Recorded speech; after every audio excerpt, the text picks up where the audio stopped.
Hello guys, welcome back to my channel. So आज चाहिँ मैले फेरि EMF equation of DC machine लिएर आएको छु।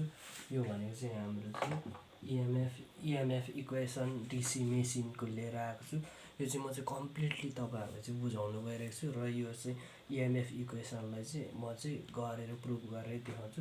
सबैभन्दा पहिला हामीले जान्नुपर्ने कुराहरु भनेको चाहिँ के छ भने सबैभन्दा पहिला बुझ्नै पर्ने कुरा र जान्नै पर्ने कुरा भनेको चाहिँ के हुन्छ भने पछाडी यसमा चाहिँ के हुन्छ भने जस्तै कि अब p भनेको के हो, p इक्वल टु चाहिँ p भने चाहिँ के अरे नम्बर, p भने चाहिँ number of poles of the machine को नम्बर अफ पोल्स भनेको चाहिँ p हुन्छ। अनि त्यस phi भनेको चाहिँ के हुन्छ, flux per pole in wb हुन्छ। phi एन्ड z भने चाहिँ के हुन्छ भने टोटल के हुन्छ, total number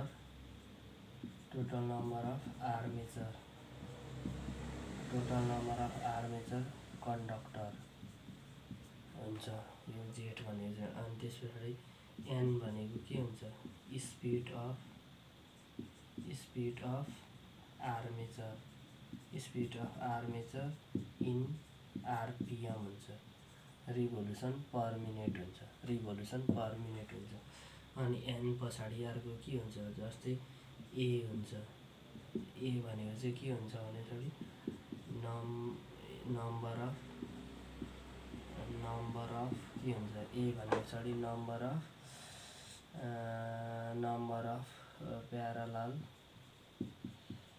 of parallel path in armature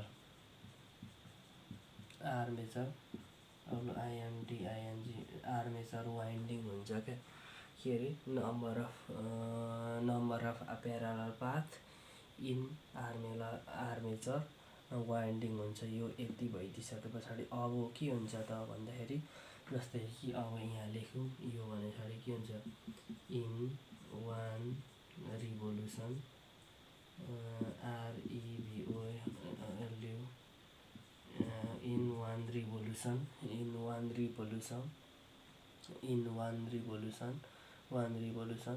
of armature के हुन्छ, इन वान रिभोल्युसन अफ आर्मेचरको वान रिभोल्युसनमा चाहिँ flux cut by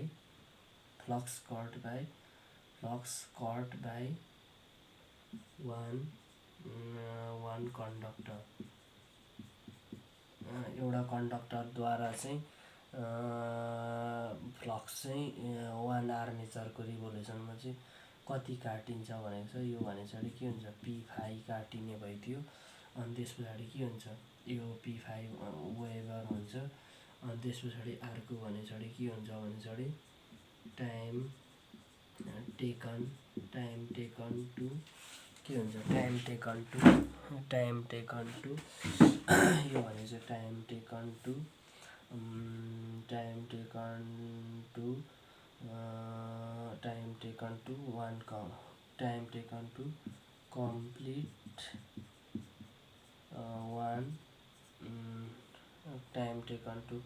complete one के हुन्छ, वान रिभोल्युसनमा के हुन्छ, one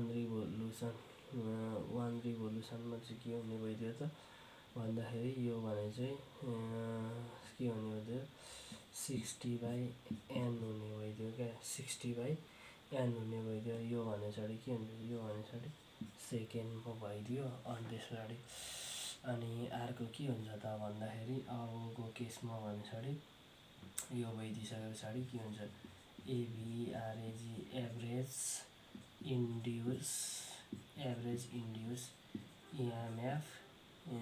average induce EMF one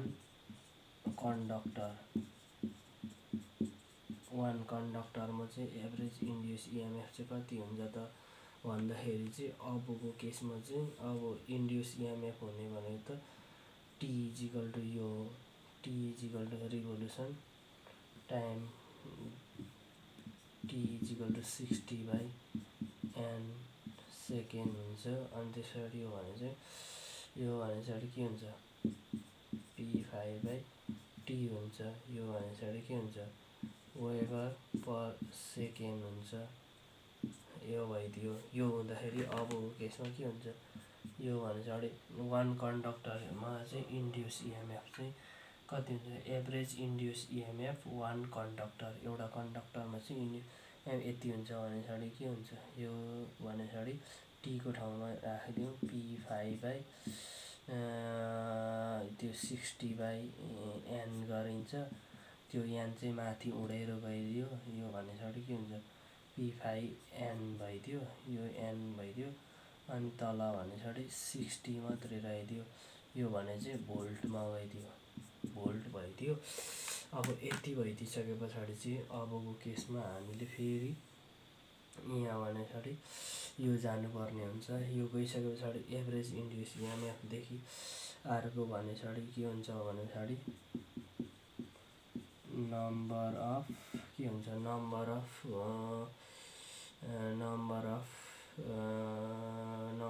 conductor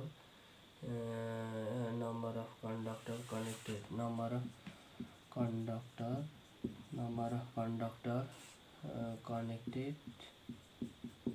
conductor connected in series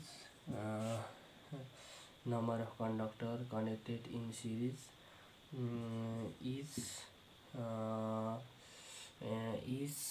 parallel path is के हुन्छ average induce EMF one conductor is parallel path हुन्छ। Number of conductor connected in series is parallel path is parallel path is parallel is in each parallel path is in parallel path भने चाहिँ के हुन्छ यो भने चाहिँ z/a भइदियो क्या यो गर्दाखेरि। अनि त्यसपछि अब अर्को के हुन्छ AVRAG एभरेज के हुन्छ INDUCD induce EMF average induce EMF के हुन्छ एभरेज इन्ड्युस इएमएफ अनि त्यसपछि इज के हुन्छ is average induce EMF is parallel is average across EMF across each parallel path in each parallel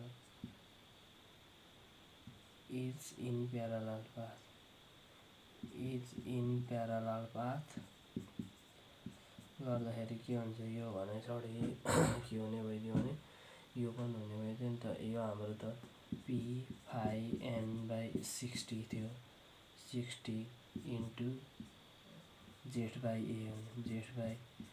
हुने भइदियो। यो भने के हुने भयो त भन्दाखेरि p5n/z/a 60a भइदियो। यो भने 60a भोल्ट भइदियो। अब एक्सेप्सन केस छ ल्याब वाइन्डिङ WINDIN ल्याब वाइन्डिङमा चाहिँ के हुने भइदियो त ल्याब वाइन्डिङ A = P हुन्छ। ल्याब वाइन्डिङको केसमा चाहिँ हाम्रो चाहिँ के हुने भइदियो त A = P भयो p5nz/60p हुने भइदियो। P र P काटिदियो। यो भने जडी 5nz/60 हुने भइदियो। अनि त्यसै वेभ वाइन्डिङ WAV वेभ वाइन्डिङको लागि चाहिँ के हुन्छ त भन्दाखेरि यसमा चाहिँ A = 2 हुन्छ। अनि त्यसपछि यो भने चाहिँ P5NZ/120 हुन्छ, 120 भोल्ट हुन्छ। यो पनि भोल्ट हुन्छ। यसरी चाहिँ हामीले चाहिँ इएमएफ को इक्वेसन चाहिँ हामीले चाहिँ यसरी निकाल्न सकिन्छ। यो भने चाहिँ के हुन्छ 60 भोल्ट यति हुन्छ। थ्याङ्क यू एभ्रिवान हैन, यसरी चाहिँ हामीले गर्नुपर्ने हुन्छ।